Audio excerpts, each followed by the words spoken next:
Salam untuk teman-teman dimanapun berada di seluruh Nusantara. Selamat bergabung di channel ITW2R. Channel yang akan berbagi informasi dan edukasi penting untuk semua kalangan. Dan jangan lupa dukung channel ini dengan cara klik like dan subscribe layar YouTube-mu. Pada kesempatan ini, izinkan saya menyapa pegawai pemerintah dengan perjanjian kerja dimanapun berada. Karena kali ini kita mendapat kabar baik, khususnya pegawai pemerintah dengan perjanjian kerja. Pegawai pemerintah dengan perjanjian kerja tersenyum. Ya, bagaimana tidak? Informasinya akan segera menerima gaji ke-13 dengan nominal cukup memadai. Selain sebesar gaji pokok, juga ditambah dengan komponen lain. Mengenai nominal yang akan diterima pegawai pemerintah dengan perjanjian kerja, berikut informasinya dimuat ayobandung.com. P3K dapat THR dadakan sebelum Idul Adha. Ini rincian gaji ke-13 yang bikin senyum. Lengkung ayobandung.com. Hari Raya Idul Adha sudah di depan mata. Dan ada kabar gembira untuk para pegawai pemerintah dengan perjanjian kerja P3K.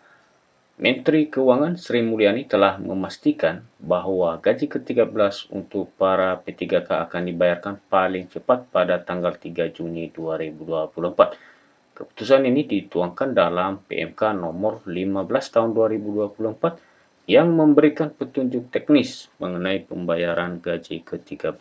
Dalam PMK tersebut dirinci besaran atau komponen gaji ke-13 P3K yang bersumber dari anggaran pendapatan dan belanja negara. Komponen gaji ini mencakup antara lain gaji pokok. Besaran gaji pokok untuk P3K bervariasi tergantung golongan, mulai dari golongan 1 hingga golongan 17. Berikut adalah detail gaji pokok per golongan.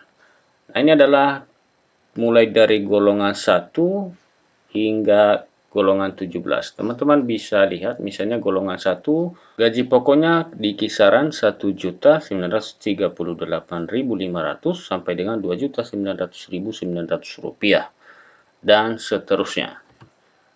Berikut adalah golongan 8 sampai dengan golongan 17. Ya, golongan 17 antara 4.462.500 rupiah sampai dengan 7.328.000 rupiah.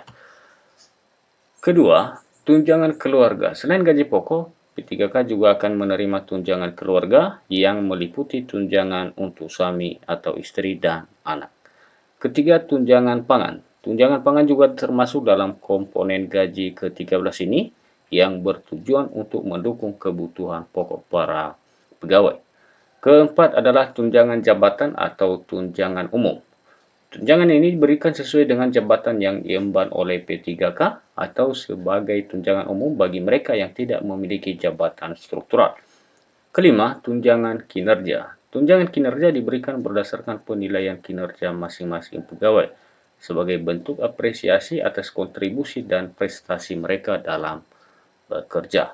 Dengan adanya rincian ini, para P3K bisa sedikit bernapas lega dan menyambut Hari Raya Idul Adha dengan lebih tenang.